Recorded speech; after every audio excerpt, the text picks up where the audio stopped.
say them right now. Just go ahead, get them on, put them on there, fasten them seatbelts. And then at some point in the show, you're going to say, forget about it. Forget about the seatbelts. We have a great show, Mark, right? Oh, yes, we do. We do. Look, I am thrilled, one, about today's topic, because, if you try to hide from fear and anxiety, somehow it knows you hiding. It knows it. It's like, oh, she's hiding and I see her.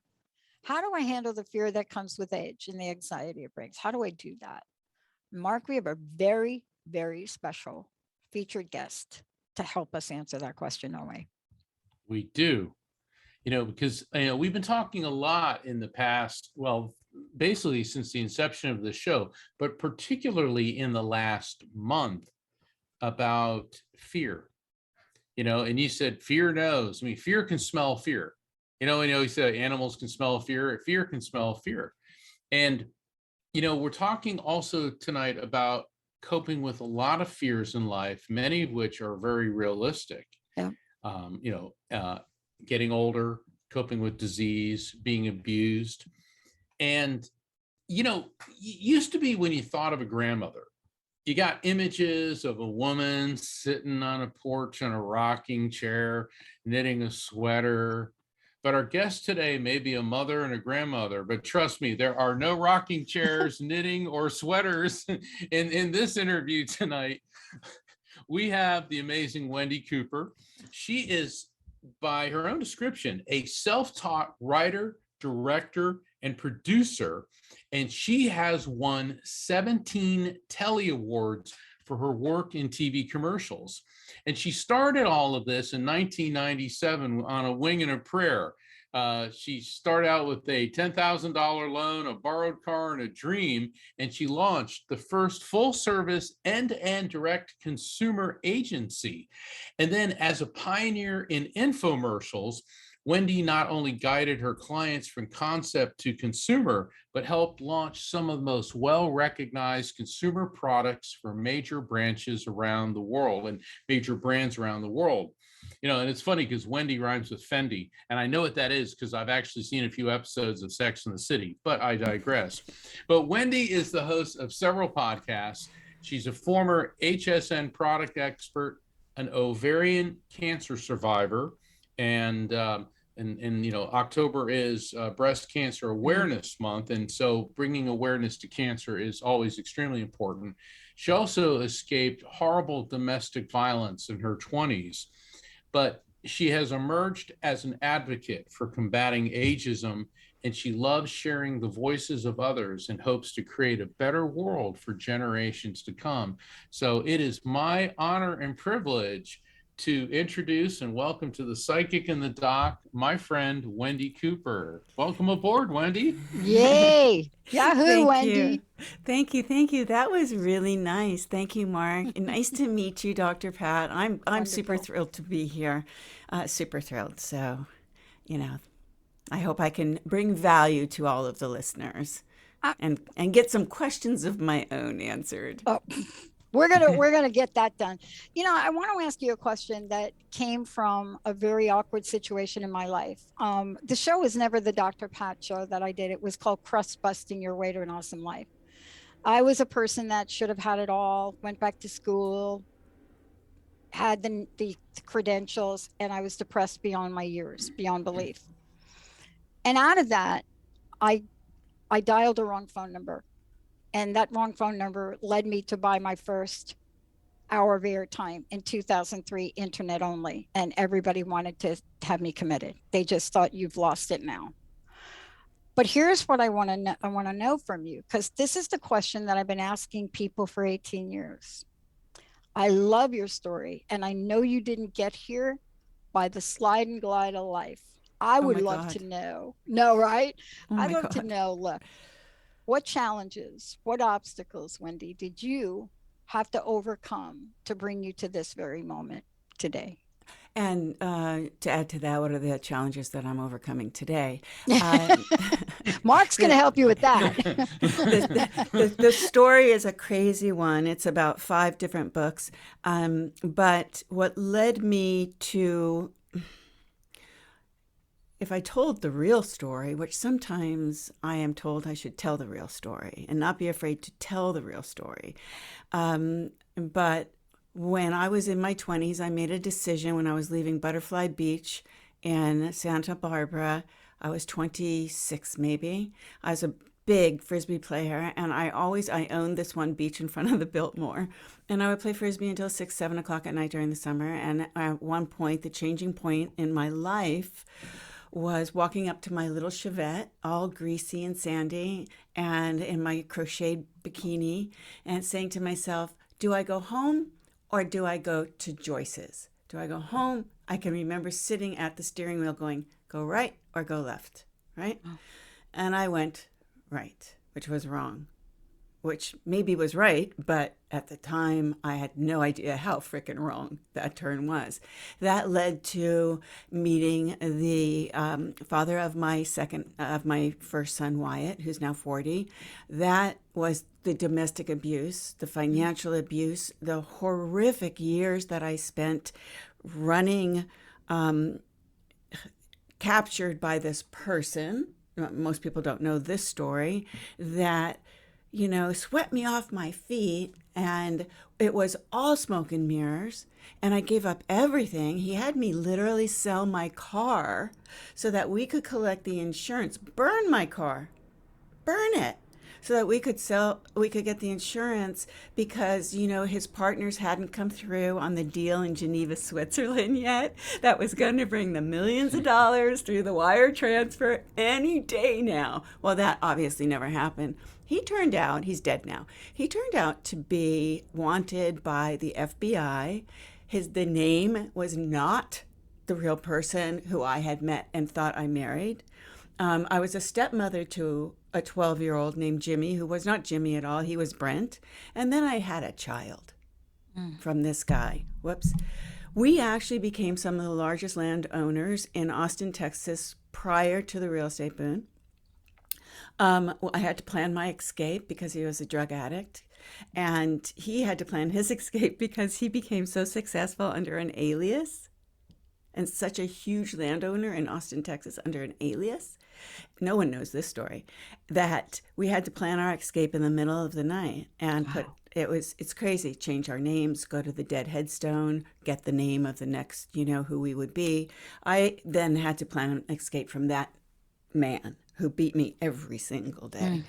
And I did, in the middle of the New Orleans airport. So that part of my life is gone. I now have a child, and I'm off and running, and I get into entertainment. I come to Los Angeles. I have $5,000, and I start a new life as in entertainment. I become a secretary to a high-power entertainment guy, Lloyd Zeiderman, who I think is now dead. Alzheimer's dead. I didn't kill him, but I learned so much along the way, right? One thing leads to another, and that was, I knew everyone in Hollywood, but I was the assistant, the executive assistant, and blah, blah, blah. So my lifestyle was kind of interesting and weird. I had come from being very wealthy, married to a fake guy with fake this and that, but he had a lot of money, raised a lot of money. We had a lot of money, so my lifestyle and everything was messed up. But I had my kid, and then, oh my God, where was I? Okay, one thing leads to another, and this is how the entertainment thing happened for me and where I've gotten to, so it's an important part. I decide, after years of working for Lloyd Zeiderman, a few years, he fired me one day because there was a box of donuts on my desk, and he came back from New York. He was in a bad mood, and so he said, "You're out of here." So now I'm a young woman with now a 2.5-year-old. I sell everything. I join Club Med. I become a GO for Club Med, and I'm off to there, and I leave my son at 3 years old with my mother. I don't even tell him I'm leaving or going anywhere. My mother's encouraging me, saying, "Go, fly, spread your wings, sell everything. It's okay. You just came from an abusive relationship, blah, blah, blah, blah, blah. Go to summer camp, Wendy, and play in the circus," which I did. And I ended up meeting after about 5 months. I got very ill, but while I was gone in LA to get better, and I went back to the Bahamas to be back on the Geo team, this French guy comes along, and he is an au pair. We fall in love. We don't speak each other's languages. I eventually just go to Paris with a one-way ticket. And I go to Paris, one-way ticket. I knew this man for 3 weeks, maybe that. And we did not speak the same language. I end up there. I end up in Paris, and I work for actually the guys, the BCCI scandal guys. I was a teletype operator for this big scandal that happened years later. I return, I meet Bob Cooper, I have Chance Cooper. He goes to jail for white collar crime. I am once again left with a kid, 2 kids now, and it's a nightmare, right? So I'm always having to fend for myself. I eventually get a job working for Apollo Advisors. And then all of a sudden, my husband's out of jail. He wants something to do. One thing leads to another. And he does this diet product that just kind of fell in his lap. That became one of the largest infomercials. And I quit my job and I said, you need help. You don't even know what a sales tax is. So I jumped into do help them with that. That grew, and I always stayed in that industry. I didn't know, Dr. Pat and Mark, what I was learning. I left out my construction management gig part. I forgot about that. I learned how to produce commercials because I had taken construction management, because I worked for construction management in one of my things. And in the future, I just didn't know I had a creative bone in my body back then. It wasn't until I was 38 years old and 6 Day Bio Diet was the infomercial, and I became the talent. And then I did Slender Secret, another one, selling diet in Brazil and the United States. I became big at HSN. And all of a sudden, people were just coming to me. Wendy, you can do this, you can produce, you know the back end, you know how to make campaigns successful. And that built C-Spot Run Productions, which came to me in the middle of the night. C-Spot Run, see the dog, the spot, the TV commercial, C for Wendy, C for Cooper, C for Commerce, C for this. And it was just this organic thing that happened off of that $10,000. Oh, by the way, I lost everything when it came to the infomercials. So I was homeless at that point, and I thought of that, and that's what happened with $10,000. And my skill and knowledge. Wow. And the grace of God, I think. All of it. And I so relate to it. I mean, honestly, I'm so glad you brought the construction thing up, because construction taught me everything I needed to know to own this particular company. If you do construction and facilities management for a large corporation, and you do it down to that level, you either pick up a few things or they bury you like in the cement.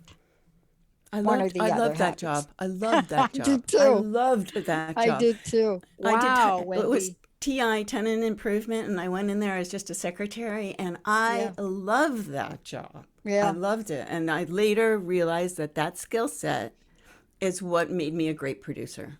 I totally get it. Go ahead, Mark. So Wendy, it's interesting because when you were explaining that, it seems like for a lot of your life, you didn't have faith in yourself.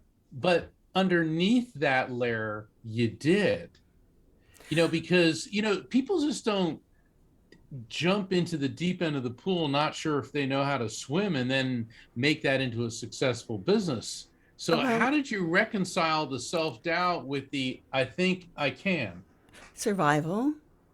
I lost everything. When 6 Day Bio Diet, I did $600 million. That all went into the black hats of the infomercial world, and that was a nightmare. And then I created Slender Secret, and that got me a little bit back on my feet.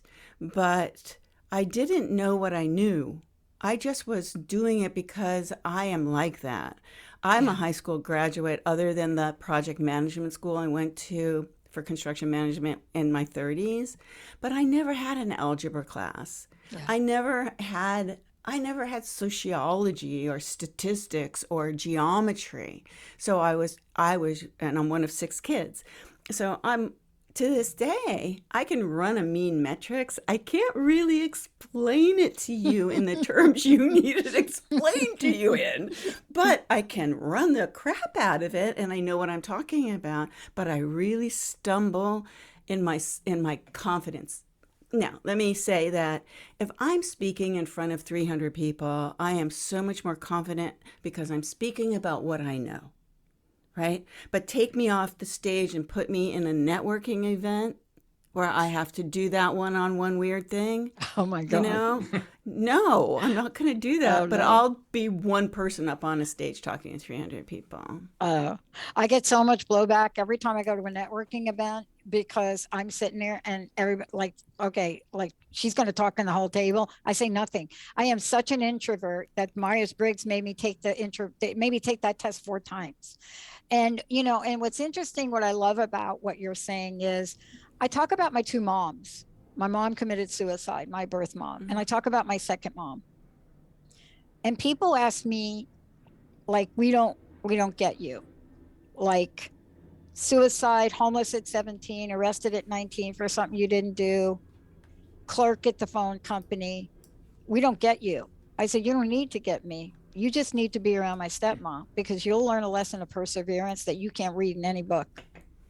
Can't read it. Yeah. You just, as a woman, first child 12, second child 13, you want to talk about what you can learn from somebody like you, Wendy. But you see, that's what it is now. See, this is why your message and who you are is so important today. So can I, you said that I started doing LA Talk Radio, which is digital radio back Yeah. in, I think it was 2013. I Yeah. think that's when I started. And I did it because I was feeling miserable. I was just hated because my first bout with ovarian cancer came in 2005. At the time I was rolling in kind of in dough, right? I was at the height of really my career and I just had I didn't know that it was going to stop, but it was there at the time, thank God. And so a few years later, I really hated my life. I used to introduce myself like, I hate my husband, I hate my kids, I hate my carpet, I hate my house, I hate my hair, I just hate, my name is Wendy, like that. Seriously, I did. And until I went to a Kabbalah thing and I realized that there was just something, I could change. Yeah. Right. And I didn't have to hate my life. So I worked on things and it was really, then eventually they wanted me to volunteer to do like a radio show for them, like produce it for them. And I thought, everything's about volunteerism and you're going to share and you're going to get more light. And if I do this radio thing, okay, I'll produce it for you with the 2 guys and Brad Pomerantz. And I didn't. And it took so much of my creativity and editing dialogue, which I'm really good at. But this was a real job to do this, right? But then I learned that you could actually have a radio show of your own. Yep. And my teacher said, well, maybe you should do that to get out of your comfort zone. And I guess I had an attitude. So I go, no, I don't want to do a radio show. I just don't want to do that. But 3 months later, I woke up in the morning because it came to me and it was like, it's what you have to do. And I did it and I never stopped. I've never stopped. Right. Maybe a year I stopped. But I love this whole sharing thing. And I don't make really money doing it. Right. But I can't stop doing it. Right. Totally. Who in their right minds dials a wrong phone number in 2003 from New York, doesn't hang up? Like, I don't know. Do you know anybody that like from New York that would dial a wrong phone number and not hang up? Doesn't hang up. Is looking for a man by the name of Tracy. And the people answering the phone, no. This is a broadcast network. And I'm like, a what? And they said, you must mean Tacy. I'm like, no, Tracy. I got the number. I transpose numbers. I got the number and it says Tracy. That's an R. No. Let me get you to Tacy. I don't hang up. Within 10, and I remember Tacy asking me, hi, what do you do? Like real deep voice. And I said, I do crust busting. She said, what? I said, do crust busting. That's what I do. I help people bust through the crust. Oh, the like crust. They're crusty. Okay. I said, I'm crusty. I was crusty. I couldn't get off the couch. That's what I'm doing. I help people crust bust their way to an awesome life. You're a coach. She said, great. That would be a great show on our network. I said, you're right. What does that even mean? But I didn't even ask. She said, do you want to do it? I said, yeah. What do I need to do? Give me your credit card. Pull out a credit card. 2003, internet only. One of the first internet stations ever launched. $75. 7,500. Uh, Wait. Pull out the card, okay? Like I had the credit card. Pull out the card. I never looked back. I never even thought about internet, not internet. I never thought about it because something told me this was it.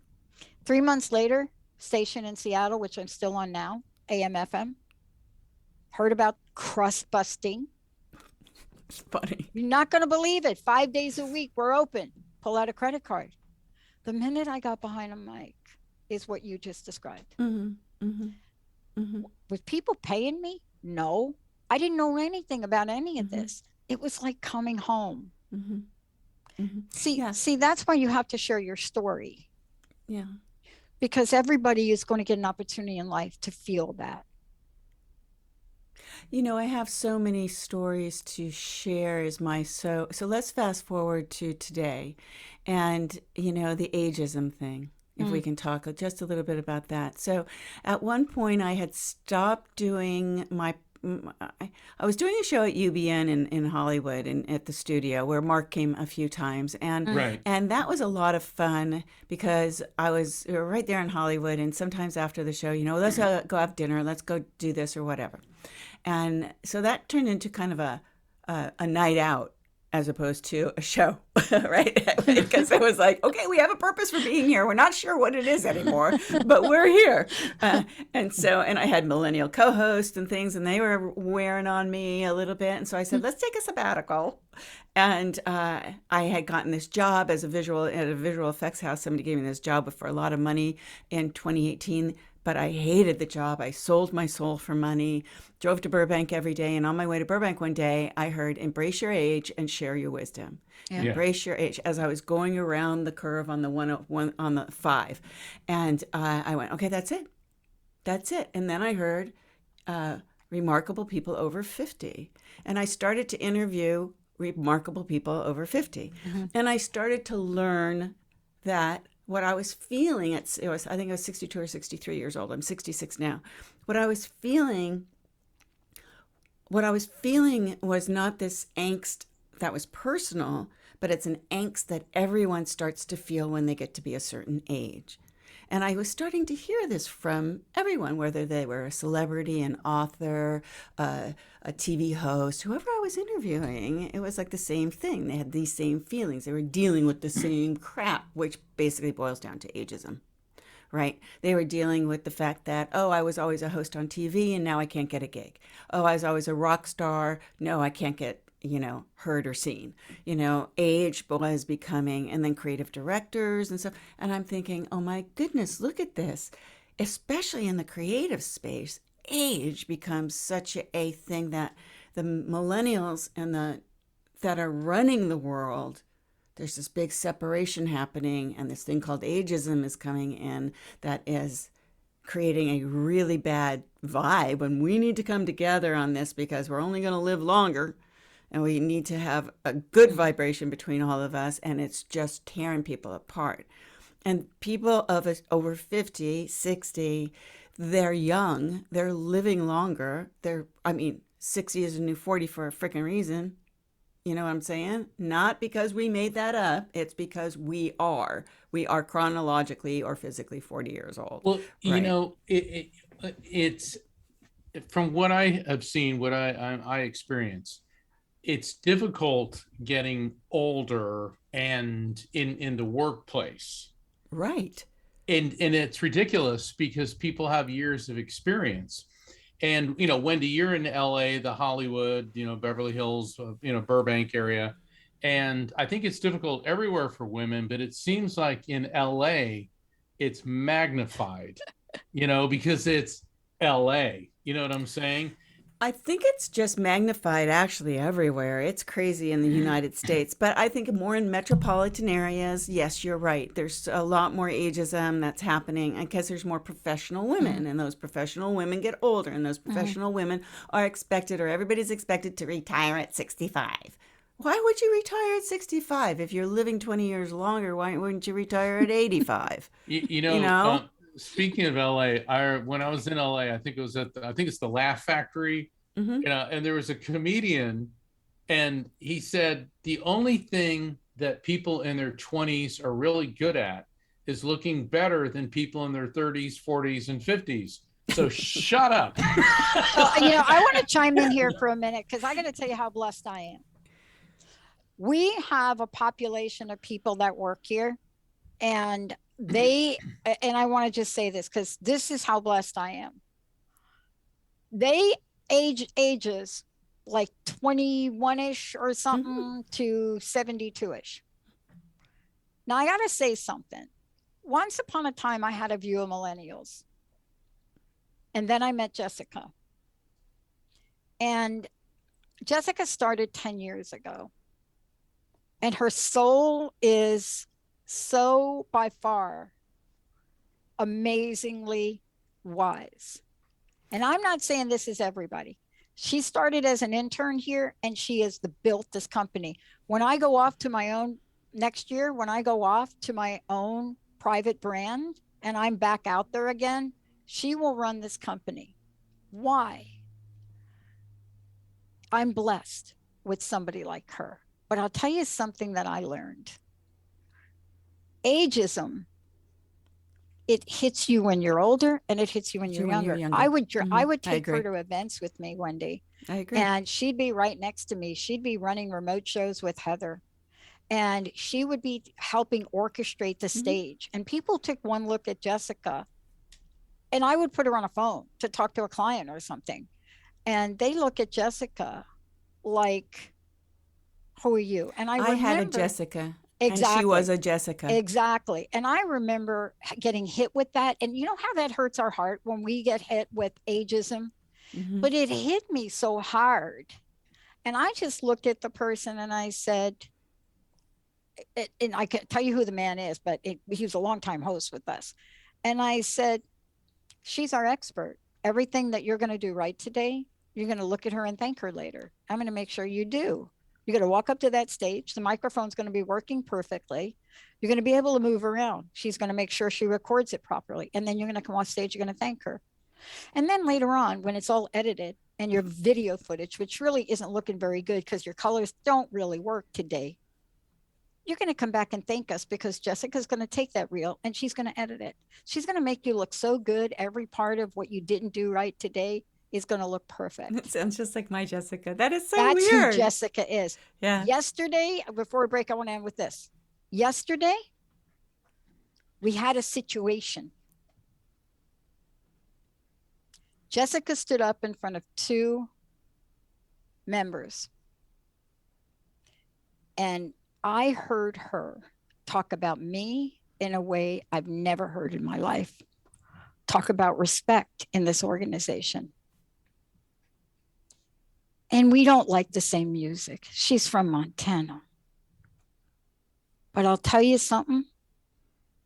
You talking about ageism, it is hitting people at all ages. At all ages. I want to And know, and I is agree with there, you. I mean, it's crushing people.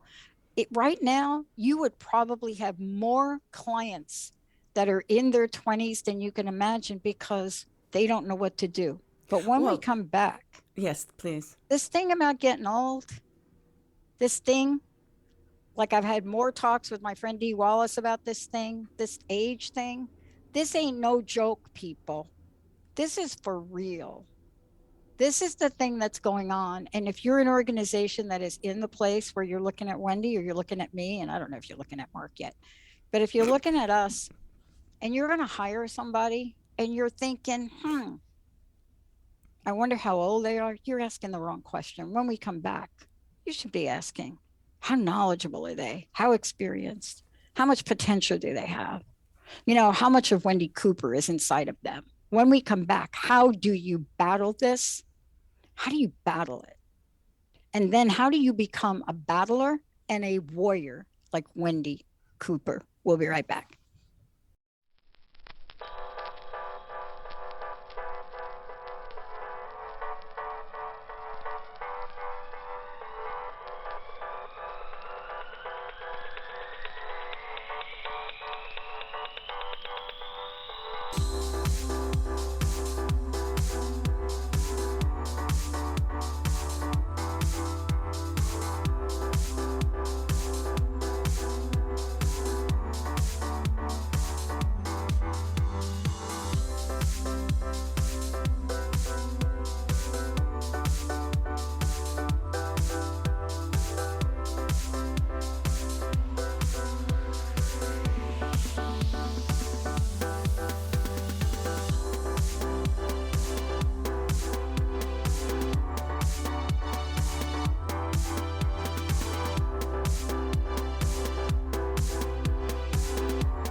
Hi, I'm Mark Anthony, and I'm here with my co-host, Dr. Pat, and you're listening to The Psychic and the Doc. And we have an amazing guest today, Wendi Cooper, who, if we just went through her credentials, we'd spend the rest of the show telling you what they are. But Wendi's here to talk to us about overcoming all sorts of adversity and about the changing face of ageism. You know, and when I was hearing both of you talk about the ageism, and Dr. Pat, you brought up a really interesting point that it affects everybody at every age. I remember, I was the youngest person in my class in law school. And then I found myself in court trying cases when I was 24 years old. And I remember people telling me, "Are you old enough to do this?" Because I looked like I was 15 years old at the time. And I remember getting marginalized a lot because I didn't look old enough. That was, of course, until the trial started. And then things began to change. But I also gleaned from the first half of the show that where do we excel? When do we excel? And it's always when we're, like you said, Wendi, you got to get out of your comfort zone. It's always in adversity. Dr. Pat, you were sharing how difficult your childhood and early adulthood was. And Wendi, certainly everything that you've been through. And the thing is, if everything were soft and fuzzy and a piece of cake, why would we ever try to grow, expand, and learn? We grow in response to adversity. Wow. Well, but yeah, I want Wendy to address that too, because Wendy, before we get rolling here, because we do get rolling, I would love people to know right now, one, how do they find out more about you? Because this is an important conversation for people to really tap into. People are feeling stuff. And, I love that we're talking about ageism, and we're probably going to focus on ageism of the older population, because right now they're feeling so not valued. They're feeling a little helpless and hopeless. A lot of folks are feeling technology has left them behind, and they can't even figure out how to get their damn vaccine if they wanted one, because it's all online. You're talking about much older people, because if somebody was 65 years old, they obviously know how to use their iPhone. So you have to like put it. I always tell people, yeah, I kind of have to put a cap on things like, because my dad's 93 and he can't live yeah. without his iPad, Yeah. right? Yeah, So I'm glad you said that. yeah. Linda, you listening? You're supposed to know how to use your phone. Linda, you listening? But Wendy, how do we? Oops. Linda, Wendy, talking to you. How do we find out about you? Tell us. Okay, so there's quite a few ways. My direct to consumer or my agency website it's actually all in one place. All right. But I don't talk a lot about myself online in my website, because it's more of a come hire me, come see what I do, da, da, da. So you can go to wendicooper.com, Wendy with an I. That will take you to, or you can go to the letter C, spotrun.com. That takes you right to the page where my commercials are and things like that. From there, you can see my other two podcasts, which is one is the Wendi Cooper Show, Conversation Story Views. I just did one with Mark. The Story Views, which is conversations with remarkable people over 50, but I turn them into fun, beautiful little story views. It's not just an interview. I also have the Daily Five, or the Five, which I don't do daily anymore. But this is where everyone, it's such a great thing to do, is to just sit down in front of a microphone and be you, just be you. So I committed myself during the pandemic that I would do that. And I ended up creating these fun little vignettes and very different things. Sometimes they're rants but that's called the Five with Wendi Cooper, everywhere you get your podcast. Okay. And then I'm on Fireside. So I'm a creator on Fireside, which is a new platform from Mark Cuban, which is podcasting with a live audience. But I also take that podcast and I distribute it elsewhere. This is where I am taking my intelligence, my skills, and I'm saying, okay, if nobody wants to listen to me, nobody wants to hire me because I'm really bad at knocking on doors, after being successful, and then saying, okay, now where'd everybody go? Right? I'm not used to making a cold call. I don't know how to make a cold call. And so I have podcasts. So my podcast, Where's the Beef? Tech versus Creative, on Fireside, and also everywhere you get your podcasts. I interview people in the tech, advertising, marketing, and space, and we kind of talk about the cultural, from a creative point of view, and then the people from Samsung and smart devices and things like this. And this is where I get to talk about I get to talk as a host of my expertise, my creative expertise, and what I have. People will hear that. It's a slow churn, but this is my marketing tool. My podcasts have always been a place where I bring other people's voices to the world, and I tell them this is the best marketing tool you could ever have, is just by be on the podcast, and then repurpose it. So I always see such a big picture of things, and I was able also to offer clients from concept to consumer, everything from your concept, because I work with a lot of inventors, did a lot of programs, fostered that. Shark Tank really came from the things that I created. And I did that because I lost everything at one point in my life. So my passion Hold on, was Wendy. So where is this website? What's the website? Oh, wendicooper.com. There we go. Wendicooper.com. Yeah, no, she gave it out, but when you go to wendicooper.com, I want to make sure everybody knows it. Yeah. Because here's the thing. I'm familiar with your website. I just want everyone else to, because you're so multifaceted. Right. There's so many different avenues right. there, because you offer so many right. different things. That's and the here's problem. what I'll say about your take on ageism and Dr. Pat's take on ageism is you're going to keep going until you don't.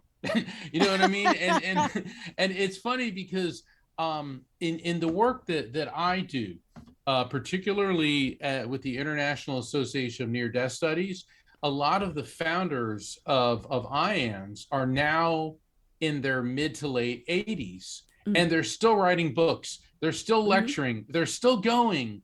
And I asked them, I go, so when are you going to stop? They go, when I do.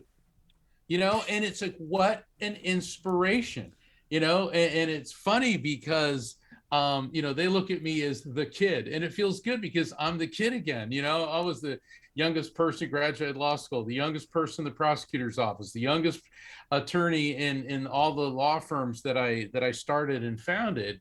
And ageism is a constant and ongoing and shifting and changing thing. And I think that, Wendy, what you do by bringing it to the forefront is helping a lot of people, whether they're 20 or 80, feel better about themselves. Yeah, you have to eradicate it, right? You have to just say, look, society has to basically say, okay, we all need to work together, learn from each other. We always have. We need to respect the elderly. We need to market to people like us, like we're cool and relevant, not like we're going to the bingo freaking parlor, right? I mean, seriously, are we going to the bingo parlor? No, we're not. We're not. But this is the stuff that happens out there, right? And thank you for saying that, Mark. Yes, I offer so many different things in my that is so difficult to say where to go. So, if you listen to my podcast on Fireside or wherever, you're going to see one side of me. If you listen to this podcast, you're going to see a different side of me, and so forth and so on. Well, I remember when I walked into the UBN studio the first time I was on your show, and there were so many plaques and signs and things about what you did. I'm looking there going, is there anything that Wendy hasn't done? No. And I think that's well, but it's so true. Thank you. It's so true. And if I may ask you guys, if we can do, this is my question for you guys, right? Is I'm stuck. I really am stuck. It appears to everyone that I've got it all going on, right? Yeah, I know what that feels like. For so many years, yes, got it all going on. Right. But I'm shifting. I'm still fighting the cancer thing now that I'm getting older. I'm getting older. I look different. And so what is it that I really do want to do in my life? This is the question that everybody, when they reach a certain age, they start to wake up going, what am I going to do with the rest of my life? And it plagues you, right? It really plagues you. Am I doing the right thing? Am I going the right direction? I need to make money like everybody needs to make money. Am I putting too much faith in something that isn't going to come back to me? How do I do this? How do I focus? How do I get in that tunnel? Well, let's see if you want to go to Mark first. Yes. Let's get Mark rolling. So I want to, I studied broken promises for 10 years. So I don't want to break a promise here and not connect you with Mark. Wendy, I know that, before we started the show, you said that, there's someone that you wanted to connect to. And certainly I've been on your show and I've done readings, and sometimes the person that you want to connect with may not be the first one in. I know. But I'm getting a male energy connected to you coming through, and I'm getting this burning sensation in my stomach and this nausea and vomiting. And what that indicates to me is that this gentleman was having difficulty eating and or holding down food prior to passing, yet nausea is also a cancer indicator. It doesn't always mean cancer, but it feels like with him it was, because I'm getting these pains in my bones, my wrists, all my connective tissue. I feel a draining sensation throughout the body, and a draining sensation is consistent with a disease like cancer, which takes you down a click at a time. And I'm getting all these pressure points in my head, and that does not feel good. It feels like tumors. So whatever type of cancer he had, it metastasized. And the problem is it was affecting his mental clarity and state of mind prior to passing, because I could see that there were some, either, I don't want to call them violent outbursts, but they could be, or erratic outbursts, and even some real angry statements that he is clarifying that he didn't mean. He was out of control. Does any of this make sense to you? part of it, but not the All other right, part. what part does? The male. Well, yeah, but what about The the male. cancer, the draining No. sensation? Well, could that have been more of an emphysema thing? You Um, think the draining thing, the mucusy thing that you get when you have emphysema that you have to no, this clear? feels like a male who died from cancer. Okay, Okay. so I don't know how this person died that I really wanted to see if he would come. Okay. So he could have died of cancer, Mark. Seriously, I don't Oh, know. okay. Were the two of you emotionally involved? No. And the reason I'm saying this is because he keeps handing you a ring. He keeps handing you a ring. Oh, well, I got a lot of people over there. I got to tell you, that could be one of a few. Well, I know you indicated that the first husband died. What did he die from? He died from throat cancer, but I never saw him after. There we go. Right. Oh, That's Jesus. It's exactly what I'm him coming and describing. wanting to tell Well, me he's hold sorry. on. I'm not a bouncer. Sorry, Okay, Pat. so I can't say sorry. Sorry, back to heaven I or know you wherever can't. to All right, I'll you. listen to him. Okay, Come a on. male who died of cancer chomping at the bit, and he's handing you a Yes, ring. it's him. It's him. Okay. All right. He said telling you that I'm sorry would be too cliche because you know that. He says, but let me tell you something. I really was up. All right, I'm not going to say it. Okay. And he also is explaining that he was extremely abusive. He said that you were the perfect victim for me because I was a sociopath and you were the arm candy that I needed. You were the icing on the cake to help me open those doors so that I could exploit other people. And now that I'm here and in a perspective to be able to see things very clear, I'm ashamed. So he does want you to know that, and he is sorry about that. Okay. But he does want to. This is fascinating because he is explaining to me that he was a sociopath. And the thing is, you were so trusting at that point that you fit completely into his schemes. Now, the guy with the emphysema, I'm getting another guy coming in. Now my lungs are burning. So husband number one is taking a He's step to the sorry. side. Thank you. Tell He's him sorry. thanks. And he's admitting that he was a sociopath. That's And fine. he's not, He was. he doesn't want you to blame yourself for falling prey to his schemes. Never. Okay. Now we got the gentleman who passed me emphysema because I feel like there's steel Mm-hmm. wool on my lungs. All right. That's definitely an emphysema. Ow. My head is hurting really badly. So I'm getting a lot of pounding sensations there, which could also indicate he may have been having surges of high blood pressure or may have died from either an aneurysm or a stroke towards the very end. Does that make sense? Mm-hmm. Mm-hmm. Okay. If you would say yes or no, Yes. please. Yes. So Yes. Sorry. Okay. Sorry. All right. Hold on. He said, we never got the chance to complete the project. We never got the chance to complete the project. This keeps getting repeated. We never got the chance to complete the project. And he said, I was 007 and you were the Bond woman. I was 007 and you were the Bond woman. I know what he's talking about. Okay, good. Because, to me, it doesn't look like a sexist comment. It's like he was the James Bond and you were that cool, accomplice. We never knew each other. We never knew each other, but I know what he's talking about. Yeah. But are you still working on this project? This is the answer. This is what my question. Okay, he said. Should I be? Go gangbusters. Go gangbusters. I'm going to take that as a yes. You should be. Yes. Okay. Is he there with the other guys? Yes. Is there 4 of them? Yes. Okay, because there's 4 guys. Is there some type of bush like outside, like where you live, that has lots of thorns on it? It's like an ilex. Okay. It's I have a bougainvillea that has these gigantic thorns on it. Okay. Is it more of a reddish bougainvillea? Yes. Okay. Yes. Yeah, ilex looks like holly, so I'm getting that red. Okay.